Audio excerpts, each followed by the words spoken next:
네, 신랄한 비판과 따끔한 일침으로 정치권을 얼얼하게 만들고 있는 정치의 신 구자룡 변호사와 함께하겠습니다. 어서 오세요. 안녕하세요. 예, 윤석열 대통령이 형사재판과 날짜가 겹친다는 이유로 20일에 예정된 탄핵심판 10차 변론기를 좀 연기해달라, 25일로 좀 바꿔달라라고 요청을 했는데 오늘이 18일이잖아요. 근데 아직까지도 헌재가 결정을 못 내렸어요. 이게 뭐 이렇게까지 시간을 끌 정도로 결정 내리기가 힘든 문제입니까? 전혀 그렇지가 않거든요. 그래서 예. 더 의아한 거고 여러 가지 해석이 나올 수밖에 없어요. 왜냐하면 첫 번째로는 20일에 형사사건이 맞물리는 건 사실 전국적으로 다 알고 있는 얘기였잖아요. 기사도 예. 나와 있고 그게 먼저 잡혔잖아요. 먼저 잡혔죠. 그리고 다른 사건보다 형사사건을 더 진행을 우선시하고 특히나 구속사건에 대해서는 다른 재판부가 형사재판에 맞춰서 일정을 잡는 게 통상적이거든요. 네. 왜냐면은 구속 기간이라는 건 정해져 있고 하루라도 부당한 구속이 있으면 안 되기 때문에 그 구속이라는 건 최대한으로 보수적으로 형사재판에 필요한 만큼으로 잡게 돼 있어요. 그러니까 그 6개월이라는 시간이 또 지나가면은 석방할 수밖에 없기 때문에 형사재판에 필요한 심리를 우선하게 하고 그 사이사이에 일정을 조율해서 다른 재판이 잡히거든요. 그래서 네. 있는 거를 아는데 굳이 같은 날로 잡았던 것도 의아하고, 그리고 특히나 그날은 구속 취소에 대한 신문 기일이 같이 잡혀 있었거든요. 그래서 대통령 입장에서는 그날이 되게 중요한 날이네요. 법원 일정이. 그렇죠. 그래서 예. 그날은 반드시 출석을 하겠다고 이미 언론 보도가 나와 있는 그런 상황이었는데 헌재에서 이거를 같은 날로 잡았다라는 거에 대해서는 그래서 두 가지 해석들이 나와 있는 상태였어요. 첫 번째로는 네. 헌재가 너무 서두르다 보니까 그 형사사건 일정도 간과할 정도로 졸속으로 하는 거 아니냐, 이런 얘기가 있었고, 예. 그리고 두 번째로는 이제 법을 따져봐야 되는데 그 헌법재판소법에 의하면은 피소추인은 한 번 불출석할 수 있어요. 근데 이제 한 번 불출석했을 때는 그날은 재판을 못 해요. 그 대신에 기일을 새로 잡고 그 다음에 잡힌 기일부터는 불출석을 하더라도 걸석으로 재판을 할 수 있게끔 돼 있거든요. 네. 그러니까 어차피 20일은 안 되는 건데 예. 문제는 20일에 만약에 그런 식으로 한번 절차를 태워버리면은 그 다음부터는 불출석을 하건 말건 그냥 일사천리로 진행할 수 있으니까 어차피 불출석으로 재판 기일이 연기될 가능성이라는 게 있다면, 그렇다면은 그날 그냥 없애버리고 그 이후부터는 출석하든 말든 상관않고 밀어붙이겠다. 없이. 이거는 이제 공직선거법 사건이랑 똑같은 구조로 돼 있거든요. 예. 이재명 대표도 그래서 꼼수로 이런 거 하지 않을까라고 예측하는 것 중에 하나가 이제 재판이 끝날 때쯤에 마지막 결심 공판이나 이때 불출석을 한번 해요.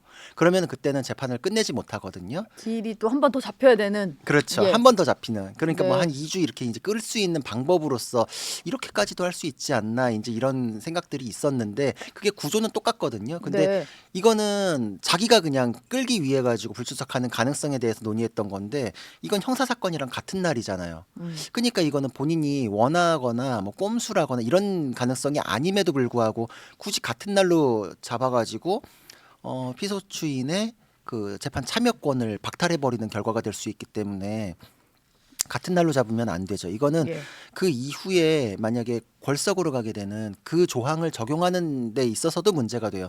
내가 그때 원했던 게 아니지 않냐라는 문제에 있어서도 내가 그렇고. 그때 안 나가고 싶어서 안 나간 게 아니지 않냐라고 그렇죠. 당연히 얘기할 텐데. 그렇죠. 그럴 수밖에 없잖아요. 그리고 지금 구속되어 있는 사람 같은 경우에는 형사 사건에 대해서 구속 취소 신문 기일을 가는 게 당연히 첫 번째고, 네. 먼저 잡혀 있었고 먼저 가겠다고 했었기 때문에 이 굉장히 이례적인 상황은 또 한 번 헌재가 재판 진행에 있어서 굉장히 비판을 받을 만한 행동을 스스로 했다.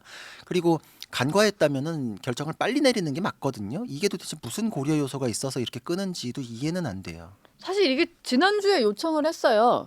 지난주 뭐 금요일쯤이었나요? 대통령 변호인단 측에서 요청을 했는데 벌써 주말도 지나고 어제쯤 결과가 나올까 했는데 어제도 연기를 한다 만다 얘기가 없어서.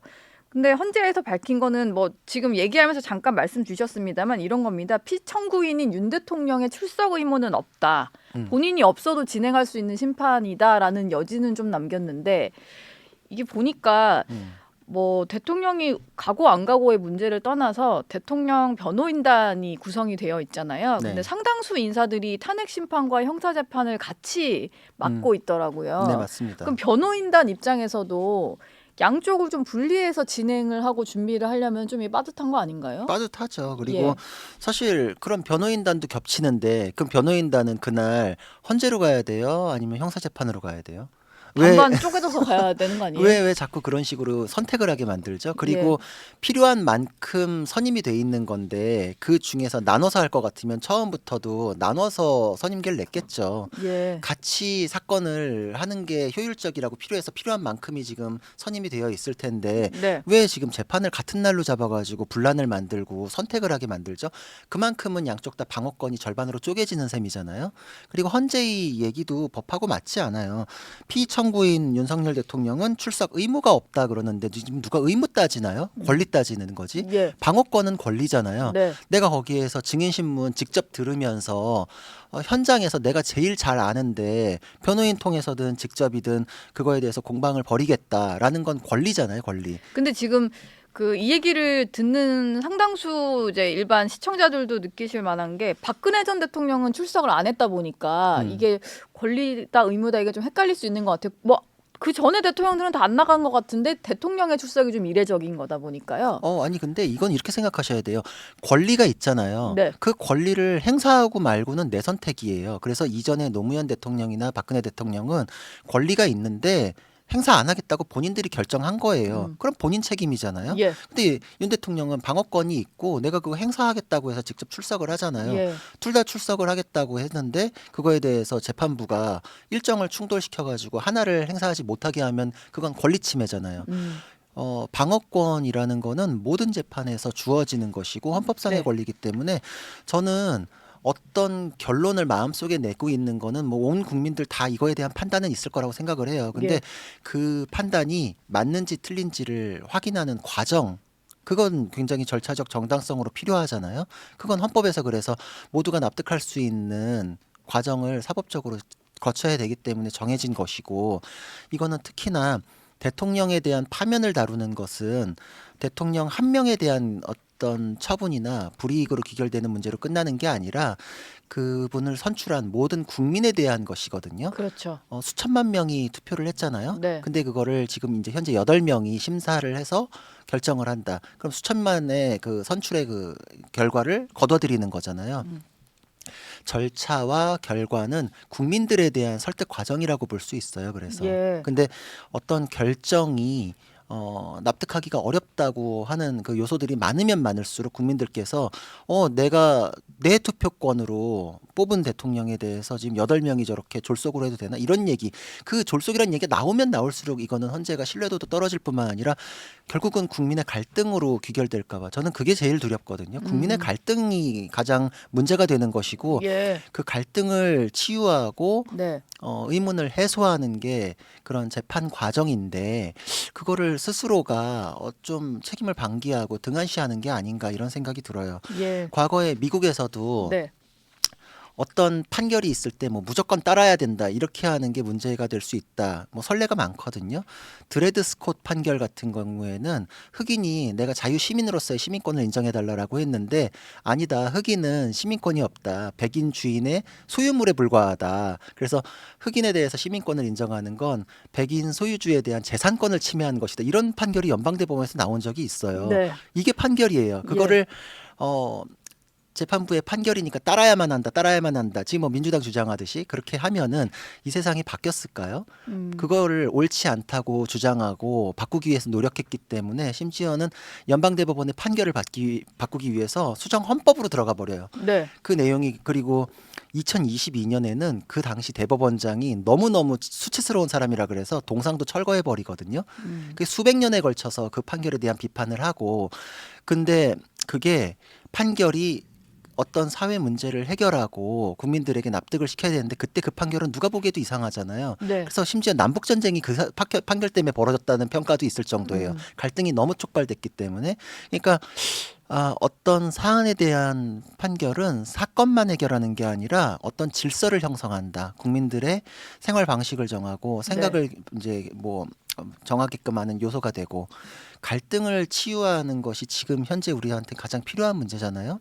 그렇죠. 그래서 그거를 좀 그 사회적인 혼란을 조금 정리하고 뭐 수습하기 위해서 다 이루어지는 절차인데 근데 헌재 재판관들이 자신의 이념 지형이나 그 편향성이나 이런 것들에 의해서 결론을 정해놓고 달리는 것이 아닌가 이렇게 그런 의심을 의심을 사는 그렇죠. 네. 그런 것들은 절대로 없어야 되고 절차에 있어서 그런 부분들이 해소될 수 있거든요. 예. 예를 들어서 처음에 정영식 재판관 같은 경우에는 민주당 쪽에서 엄청나게 공격했었잖아요. 네. 근데 정영식 재판관이 재판 진행 중에 윤석열 대통령 측에 곤란할 만한 질문들을 굉장히 많이 했어요. 예. 그래서 추궁을 하니까 뭐 양쪽에 다 하더라고요. 그렇죠. 네. 그러니까 그 공정성에 대한 시비가 민주당 쪽에서 싹 사라지고 네. 헌재 재판관 공격하지 말아라 이렇게 이제 입장이 딱 바뀌어 버리더라고요. 네. 그럼 마찬가지로 문영배 권한대행도 그런 모습을 보여주면 그런 논란이 사라졌을 텐데라는 부분에 대해서는 굉장히 아쉽고 발언 시간 제한하려고 시계 같은 거 놓지 말고 그렇죠. 다 보장을 해주고 했다면 그렇죠. 논란이 없을 텐데. 그리고 그거에 대해서는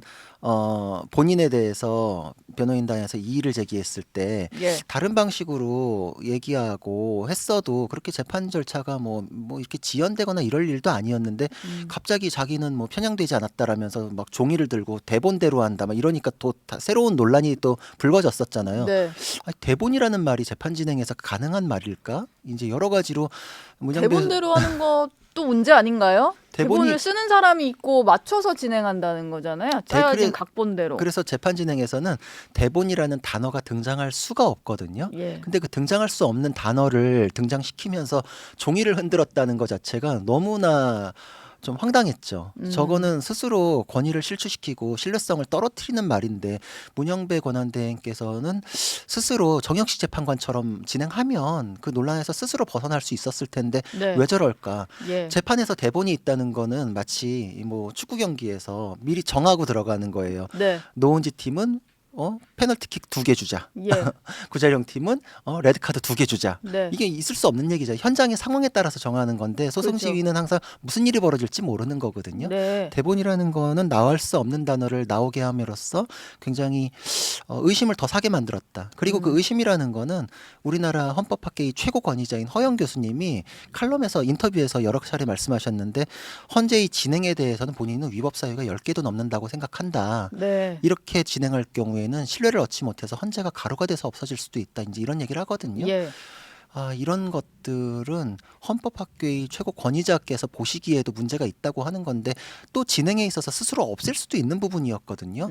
저는 윤석열 대통령에 대한 비판도 네. 했었고 예. 그러고 그거에 대해서 위헌 위법에 대한 생각도 있지만 그게 정말 맞는지 틀린지는 충실한 심리를 통해서 가야지. 저 역시도 국민의 한 사람이고 국민의 한 사람 중에 어떤 의견의 하나에 불과하잖아요. 그 여러 가지 생각들 중에서 설득을 하고 이게 하나로 통합되어가는 과정이 필요한데 이거에 대해서는 너무 덜컹덜컹 간다. 헌재는 특히나 더 그러면 안 되거든요. 예. 이거에 대해서는 비판하는 생각을 갖고 있어요.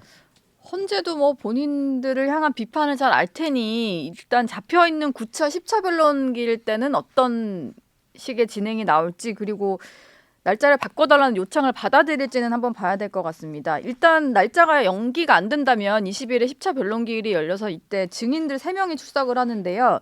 한덕수 총리와 홍장원 전 국정원 1차장 그리고 조지호 경찰청장 이 3명인데 사실 보면은 그 비상계엄 이후에 국회에 출석하거나 여러 가지 좀 이제 대중들을 향해서 얘기를 할 때 대통령 측에 좀 불리한 얘기를 했던 3명이란 말이에요. 근데 대통령 측에서 굳이 이 3사람을 또 증인으로 요청한 이유가 있을 것 같은데 뭐 도움이 좀 될 수 있다라고 본 걸까요? 도움이 된다기보다 핵심 증인에 대해서는 어려워도 극복하기 위해서 반드시 해야 돼요. 지난번엔 좀 미진했으니까 더 해야 된다. 특히 그렇죠. 한덕수 총리는 못했으니까 할 필요가 있다. 이렇게 그렇죠. 본 거죠. 핵심이고 그분들에 대해서는 뭐 국회나 수사기관에서의 진술들이 있잖아요. 그거는 어차피 다 그 증거 자료로 들어와요. 네. 그렇기 때문에 그것을 현장에서 반대 신문으로 깨지 못하면은 그 부분이 그대로 존재하는 상태에서 이쪽 변론은 변죽만 울리는 셈이 될 수 있거든요. 네. 예를 들어서 뭐 음식은 어려운 음식이 메인이잖아요. 뭐 횟집 갔는데 나는 생선 잡는 건 좀 자신 없는데 계란말이는 진짜 잘해. 이래가지고 밑반찬만 진짜 잘한다. 그 네. 횟집 망해요. 그죠. 그잖아요. 네. 그러니까 어려운 거는 결국은 그 본질이거든요. 네. 그러니까 그걸 극복해야만 이기는 거고. 그래서 증인 신문할 때도 네. 우호적인 증인은 뭐 어떻게 물어보든지 간에 유리하게 나와요. 반대 신문은 굉장히 힘들어요. 그 적대적 증인에 대해서는 무슨 얘기를 하든지 간에 막 태클이 계속 걸리고 굉장히 극복하기 어렵지만 그걸 극복하면 사건을 이기는 거거든요. 네. 그 과정을 반드시 할 수밖에 없어요. 그러니까 그래서 홍장원 전 1차장 같은 경우에는 지난번에도 탄핵 심판 나와서 여러 가지 좀 대통령 변호인단 측과 좀 이제 대립하는 모습도 있었고 그랬는데 한 번 더 불러서 이거를 좀 뒤집어 보겠다. 그런 거죠. 이런 당연히 구상이군요. 그런 거죠. 그렇죠. 그러니까 그 증인이 깨졌다라고 하면 그 쟁점에 대해서 유리한 고지를 점하는 것이기 때문에 네. 과정이 어렵더라도 본질이기 때문에 할 수밖에 없다. 이제 이렇게 볼 수 있고 예. 그거는 사실 또 이 재판에서 우리가 TV로 보는 거 이외에 물밑에서 이루어지는 것들이 굉장히 많거든요. 네. 예를 들어서 소추인단 같은 경우에는 검찰이나 이런 수사 기록 있죠. 네. 그런 것도 증거로 제출하고 국회를 통해 가지고 생성되는 문건들도 증거로 제출해요. 그러면은 소추인단은 현장에서 재판이 이루어지는 그 몇 시간 동안에 변호인단하고 지금 문영배 재판관이 시간을 똑같이 나눠 가지고 분배를 해주잖아요. 네. 그래서 절반씩 쓰고 있으니까 공평하지 않냐. 이 내용은 변호인단 쪽에 45분 제한한 게 아니라 이쪽에도 45분이니까 똑같다라고 하는데 그게 사실 옳지는 않아요. 왜냐하면 수사기관에서 며칠 혹은 몇 달에 걸쳐서 이미 수사를 했잖아요. 홍장원이나 뭐 이런 사람들에 대해서도 수사한 내용들이 있을 것이고 진술도 있고 조지호 경찰청장도 이미 조사 다 받았잖아요. 네. 그럼 조서가 증거로 들어와요. 그럼 그 조서라는 건 예를 들어서 뭐 한 10시간 조사했다고 쳐요. 그럼 10시간 동안 검찰에서 묻고 답하고 이런 거를 조서로 만들어서 몇 장의 종이로 만들어서 집어넣으면 헌재에서 이루어지는 증인신문에 90분을 뛰어넘는 10시간짜리 증인신문 조사가 이미 들어온 거잖아요. 네. 그러면은 소추인단 쪽에서 국회 쪽에서는 그 조서 증거로 제출하고 그거를 얘기하면서 이거 검찰에서 이렇게 진술하셨죠? 라고 하면서 핵심되는 거 몇 가지만 짚으면은 끝나요. 네. 그러면 자기는 10시간 플러스 45분의 시간을 가진 게 되거든요. 예. 근데 검찰처럼 윤석열 대통령 쪽에서는 그 사람들 불러가지고 자기가 나름대로의 밑작업을 하고 진술서를 받고 이럴 수 없었잖아요. 네. 근데 그걸 45분 만에 깨라? 그리고 그거에 대해서 이의 제기하면은 똑같이 시간 줬는데 뭐가 문제냐? 이제 이렇게 하니까 이제 이거 여러 가지로 문제가 있는데 예. 이게 TV에 보이는 거 봤을 때 그러면은 90분이 너무 짧은가 요렇게만 받아들이는 거 이외에 그 밑바닥에 시간이 그 이외에 수사기관이나 국회 쪽에서 쓴 시간까지도 활용을 하고 있는데 네. 여기서는 그거를 깨기에 저 시간이 충분할까? 요 관점에서 보는 게 정확하다. 국회 여러 가지 뭐 상임위에서의 현안 질의라든지 청문회 절차 이런 것도 있었고 수사기관의 어떤 수사도 있었으니까 국회 쪽에서 가진 시간을 훨씬 더 뒤에서 쓴 시간은 많다 이런 거군요. 그렇죠. 탄핵 심판에서의 어떤 똑같은 시간만 볼 게 아니라. 그렇죠. 그러니까 저는 예. 사실 우리가 그 계엄이 있을 당시에 딱 가졌던 판단들이 있잖아요.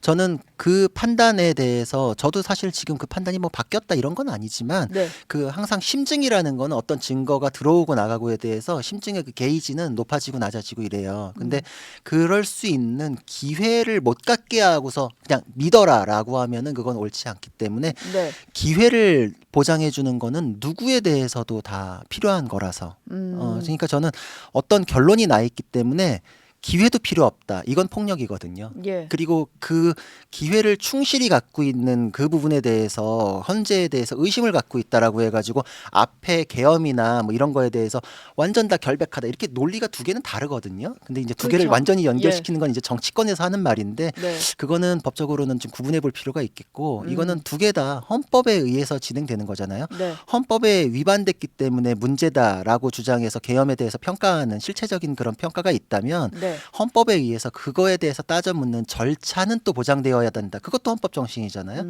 두 개는 다 헌법 정신 아래에서 판단이 이루어져야지 예. 어느 하나에 대한 판단에 꽂혀가지고 나머지에 대해서 공격한다. 이제 이런 차원은 맞지는 않다고 생각해요. 어제 국회에서 있었던 일인데 좀 이례적으로 최근에 비상계엄 이후에는 민주당 단독으로 뭔가 군 관계자 불러놓고 질의하거나 이런 건 많이 봤습니다만 어제는 정반대의 상황이 벌어졌는데 국민의힘에서 김현태 707 특임단장을 불러서 질의를 했고 합의되지 않은 일정이라고 민주당 의원들은 불참을 했습니다. 근데 여기서 김현태 단장이 했던 증언 가운데 좀 핵심 내용이 곽종근 전 사령관이 처음에 이제 국회에 와서 진술하는 과정에서 민주당 인사들을 좀 만나게 되었고 그 자리에서 여러 가지 판이 바뀌고 있다. 민주당이 도움을 주겠다. 변호인을 소개해 주겠다. 이런 말들이 오갔다는 거예요. 회유 정황으로 좀 볼 수 있을 것 같은데 어떤가요? 사실 회유라는 말을 너무 쉽게 쓰고 그거에 대해서 정확하게 의미 규정을 하지 않기 때문에 이전에도 저는 문제라고 봤던 게 이재명 대표 사건에 대해서는 맨날 검찰이 회유했다고 예. 항상 등장했던 말이잖아요. 뭐 그거를 지금 아니라는데도 연어술 파티 계속 있다고 하고 뭐 그랬었던 것 그렇죠. 같은데. 그러니까 예. 회유가 있다. 회유가 있으면 곧바로 문제다. 이제 이렇게 했던 건 민주당이 그런 얘기를 해놨기 때문에 악화가 양화를 구축한다 그러잖아요. 그런 얘기가 이제 너무 세게 민주당 쪽은 또 의원도 많다 보니까 거기서 막 이렇게 뱉어놓은 말이 많다 보니까 아 회유 있으면 다 문제인가 이제 이렇게 이제 구도를 만든 건 그쪽이죠. 근데 사실 그게 뭐 표현이 회유인데 조금 더 편하게 진술을 해보라는 설득일 수도 있고 이런 건데 그렇죠. 회유 이러면은 없던 말을 지어내라 이런 느낌이 딱 들거든요. 그렇죠. 그러니까 두루뭉술한 말 가지고서 이제 법적 개념을 덮어버리려 그러는데 예. 정확하게는 이제 회유라는 건 이제 설득일 수도 있으니까 그 안에 들어가 가지고 어떤 이익 교환에 대한 약속이 있는가 이제 구체적으로 네. 그래서 진술이 바뀌었는가 이제 예. 이걸 따지는 게 맞아요. 그리고 네. 그 이재명 대표 사건에서는 그래서 연어술 파티 뭐 이제 이렇게 했지만 그게 가짜로 밝혀졌잖아요. 예. 그러니까 이제 그게 중요해요. 그러니까 앞으로도 회유 그러면 그 주장하는 내용이 뭐야? 이제 이렇게 구체적으로 가야 되는데 그래서 연어술 파티를 통해 가지고 뭐 진술 세미나를 하고 그러니까 그러면은 구체적인 내용을 까보니까 네. 연어 먹고 술 먹자고 자기 형벌 받을 거를 감수하고 거짓 증언을 했겠는가? 이제 웃어버리고 끝난 얘기가 됐고 실제로 재판부에서도 배척이 됐죠. 네. 근데 그럼 여기도 이제 회유 그러고 이제 안에 내용을 보면은 아 변호사를 붙여주겠다. 그리고 뭐 판이 바뀌고 있으니까 공익제보자로 인정해서 뭐 형벌에 관해서 좀 낮은 처벌을 받게 해주겠다. 이러면 이제 여기서는 이제 문제가 되죠. 이익 교환에 대한 내용이 있으니까. 이익이 좀 납득할 정도로 좀 그렇죠. 상당한 이익이니까. 그렇죠, 그렇죠. 예. 그래서 이게 그러면 진짜인지 이건 이제 들여다볼 필요가 생기는 거죠. 네. 그리고 이제 그거에 대해서 진술이 바뀌었는가 이제 요걸 따져볼 필요가 있는데 김현태 특임단장 같은 경우에는 국민의힘 쪽이랑 접촉하기 전에 검찰에서 자기가 먼저 진술을 해놓은 게 있고 자기는 그대로 진술한다라고 하니까 그거는 검찰 진술 조서를 비교해 보시면 아마 이제 진짜인지 아닌지 알 수 있겠죠. 네. 그리고 그때 이제 진술했던 그 상황에 대해서 얘기하는 건 진짜로 이익 교환이 있고 이래가지고 진술이 바뀌었는가까지는 봐야 돼요. 근데 곽종근 특수전 사령관의 진술이라는 게 그런 허위가 있는가? 네. 이제 이렇게 만약에 누군가가 뭐 어떤 이익이나 배려에 대해서 얘기를 했더라도 진술이 그대로 갔으면은 이게 부적절한 접촉이나 이런 것들에 대한 비판. 여러 가지 법적 문제는 거기서 발생하지만 그 진술 자체가 또 완전히 배제된다 이렇게 되지는 않으니까 곽종근 특수전 사령관에 대해서는 들여다볼 필요까지는 생긴 것 같아요. 그리고 이거는 어떤 사건이든 다 등장하거든요. 예. 이런 경우에는 민주당 의원들도 불참할 게 아니라 들어와가지고 그걸 논리적으로 깼어야지 맞지 않나. 그러니까 지금 절차에 있어서는 절차를 보장하라는 거는 어떤 그 기회를 주라는 거잖아요. 네. 그리고 그 기회에 참여해가지고 공방을 벌이라는 거. 지금 윤석열 대통령도 헌재에서 뭐 반대되는 증인, 적대적 증인 불러가지고 깨기 위해서 노력하듯 민주당도 어제 들어와가지고 그 진술에 그러니까요. 대해서 깼어야죠. 예. 그러니까 네. 같이 그거는 마찬가지. 국민의힘 의원들도 나중에 이제 불리한 증인이다 생각되는 사람들에 대해서도 같이 들어가서 깨야 돼요. 같이 그러면서 진실을 찾아가는 것이고 그것을 양쪽의 공방을 봤을 때 국민들께서도 스스로 판단하실 수 있는 거니까 네. 유리한 증인 가지고서 얘기하는 거는 결국은 계속 끝까지 반쪽일 수밖에 없거든요. 불리한 사람도 들어가서 논리적으로 좀 질의를 하면서 깰 필요가 있다. 어제는 또 창원지검에서 명태균 씨 관련된 수사를 서울중앙지검으로 이송을 했는데 뭐 그동안 김영선 전 의원 관련된 수사들은 상당히 많이 진행이 됐고요. 일단 중앙지검에서 앞으로 해야 될 수사는 윤 대통령 부부의 공천 개입 의혹 이 부분인 것 같아요. 대통령 부부에 대한 직접 조사도 이루어질지가 좀 궁금한데 어떨까요? 지금 민주당은 여론으로 계속 명태균 의혹에 대한 대통령 부부 수사 얘기 계속 띄우고 뭐 미진할 경우엔 특검도 필요하다 뭐 이런 얘기를 계속 하잖아요. 지금 서울로 옮겨온 거 자체는 아무래도 대통령 부부에 대한 수사까지 염두에 둔 걸로 보여요. 네. 예, 그 남아있는 게 또 그거밖에 없기도 하고 예. 창원에서 처음 시작됐던 것도 명태균 씨나 김영선 의원의 거점이 이제 그쪽이니까 그쪽에서 시작을 했으나 지금 거주지가 그쪽이니까 이제 피의자들이 와서 조사를 받기 쉽고 뭐 이런 공간. 그렇죠. 네. 원칙적으로 이제 피의자 주거지가 사건 관할이기도 하거든요. 예. 근데 지금 사건이 벌어진 사건 발생 장소도 이제 관할지가 되는데 그 중에서 처음에 이제 창원으로 선택됐던 건 명태균 씨 중심으로 생각을 네. 했던 건데 예. 지금 옮겨오는 거는 나머지 관련자들은 다 서울에 있고 서울에 있고. 또 사건의 대부분도 서울에서 진행됐다라는 걸 명분으로 삼았다면 다음 조사 대상자는 뭐 김건희 여사 뭐 이렇게는 생각을 하고서 옮겨왔다 이제 이런 생각이 들거든요. 예. 수사팀도 대부분 그대로 옮겨온 걸 보면 수사는 연속되잖아요. 네. 연속되는 수사를 그대로 그냥 창원에서 하면 되는데 굳이 서울로 왔다는 거는 다음 수사가 어떻게 진행될지를 암시하는 건데 대통령 부부의 공천 개입에 대한 사건으로 지금 처음에 타이틀이 걸려 있었고 시작됐다면 그 부분에 대해서 전에 뭐 카톡 대화나 뭐 통화 녹취 뭐 일부분은 나왔었기 때문에 예. 그거를 뭐 지금 멈출 수 있는 상황이 아닌 건 맞고 근데 이제 법적으로 따져보자면 대통령 같은 경우에는 내란 외환죄 이외에는 불소추 특권을 갖고 있기 때문에 네. 소추하지 못하는 사건에 대해서는 강제 수사나 소환 조사를 진행하기는 좀 어려워요. 그러나 김건희 여사는 또 이제 그런 적용 대상은 아니잖아요. 그래서 김건희 여사에 대한 수사를 먼저 진행하며 이 윤 대통령에 대해서는 다음 이제 관련된 사건의 추이와 비교해 가지고 맞춰서 이제 진행하지 않을까. 첫 번째로는 예. 여사에 대한 수사 진행, 그게 아마 먼저 진행되지 그게 않을까. 진행되지 않을까. 예. 근데 민주당은 지금 특검을 계속 해야 된다. 특검법도 발의한 상황인데 중앙지검에서 핵심 인물들에 대한 수사를 진행을 할 예정인 거면 지금 특검할 이유는 없는 거 아니에요? 민주당 얘기처럼? 그러니까 이건 뭐 정치적 압박용이고 네. 향후에 이 특검이라는 게 또다시 자신들에게 유리하게 작용되길 바라니까 특검이라는 건 또 맨날 브리핑하면서 이 언론에 이제 공표되는 내용들이 많다 보니까 예. 활용하기가 굉장히 좋아서 또 특검을 하겠죠. 특검은 그리고 또 지금 뭐 윤 대통령 부부뿐만이 아니라 여기 연루된 인사들이 또 여권 잠룡들이 또 많이 거론이 되다 보니까 그러니까 아주 뭐 그것도 좀 꽃놀이패처럼 생각을 하겠죠. 이 네. 정당의 공천 시스템 전체를 들여다보겠다.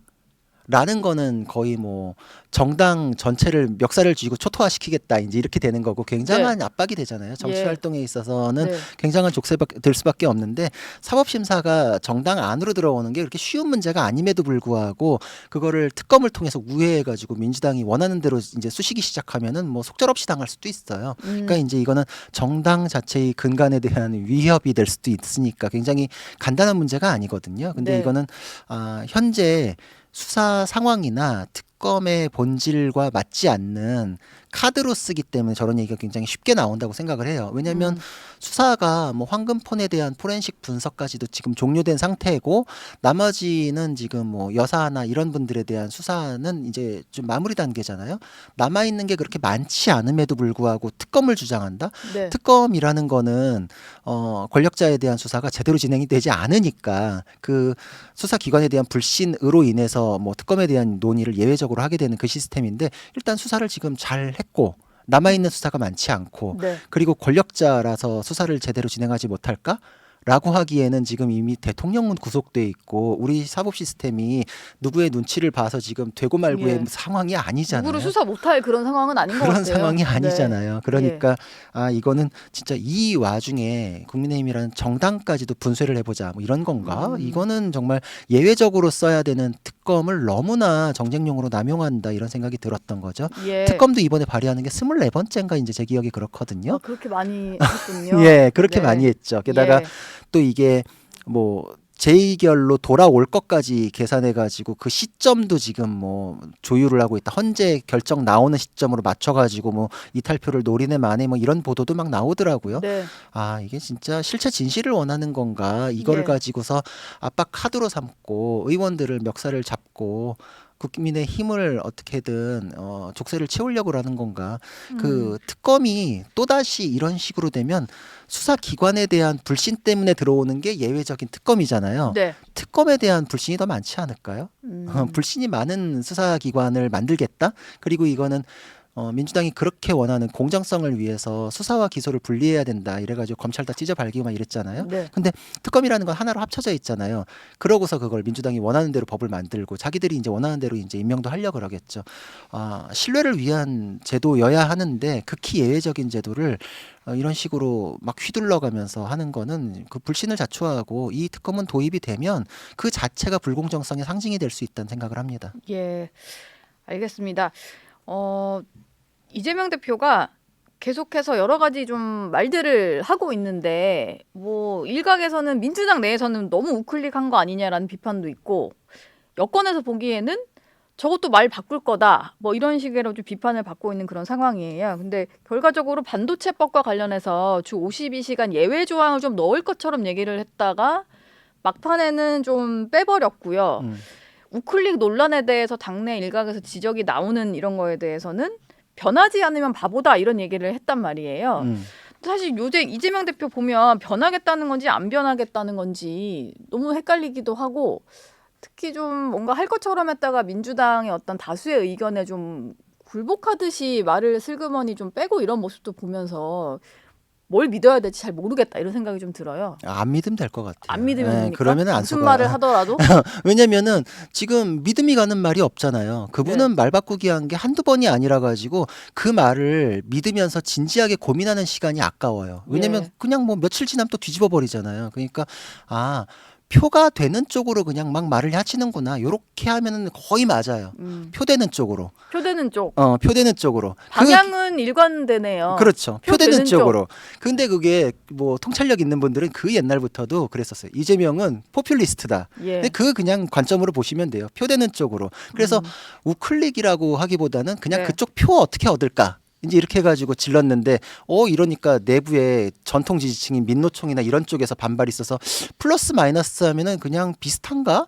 조금 더 잃는가? 그럼 뒤집어야지. 이제 이렇게 되는 거고 민주당에서 민주당의 아버지로 모시는 분인데 여태까지 법안 통과 이재명 대표가 원하면 다 됐잖아요. 네. 근데 이런 부분에 대해서는 갑자기 또 핑계 댈 때는 내부 논의가 필요하다. 내부 논의 뭐 여당과의 협상 뭐 이런 얘기를 언제 하던데. 그렇게 알뜰하게 챙기셨나. 진짜 예. 그것도 참 의아한데 네. 그러면서 여태까지 말 뒤집는 거는 자기는 말 뒤집은 적이 없다. 그냥 표되는 쪽으로 그 네. 기준으로 보면 딱 맞아요. 표되는 쪽이 기준이다. 그렇죠. 예. 마지막 질문을 드리고 마무리를 할까 하는데요. 한동훈 전 국민의힘 대표가 주말 동안 SNS에 글을 올려서 책을 쓰고 있다.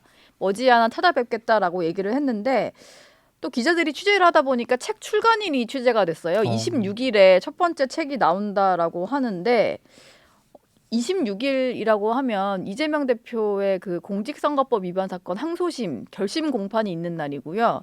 그리고 만약에 대통령의 탄핵심판 변론기일이 좀 연기가 된다면 그 전날 또는 그 다음날 마지막 최후 진술이 있을 수도 있는 그런 날이거든요.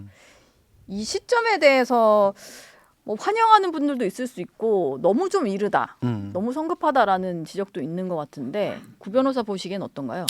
사실 지금은 사법적으로도 그렇고 정치적으로도 그렇고 이슈가 매일 터지는 상황이잖아요. 네. 그러니까 지금 아까 방금 말씀하셨던 그 일정이 아니더라도 나중에는 또 그런 일정이 또 뭐가 있어요. 계속 이제 충돌이 생길 수밖에 없는데 계속 줄줄이 벌어질 것이다. 줄줄이 벌어지는 와중에 예. 이거 고려하고 저거 고려하고 그러면은 사실 아무 일도 없는 날이라는 거는 없죠. 네. 그러니까 지금 이거 따지고 저거 따지고 하면 나를 못 잡을 수도 있겠네요. 그렇죠. 그러니까 예. 지금은 이 상황에서 한동훈이라는 정치인이 역할을 할 수 있는가 없는가 그 역할을 하기 위해서 본인이 생각하는 것이 국민께 어떻게 했을 때 설득력을 얻을 수 있는가 네. 이제 이거의 관점에서 이제 판단하셨을 거라고 생각을 하고 어느 시점이 됐든지 간에 욕할 네. 사람은 욕해요. 예. 또 환영할 사람은 환영하고 언제 나오더라도 그렇죠. 예.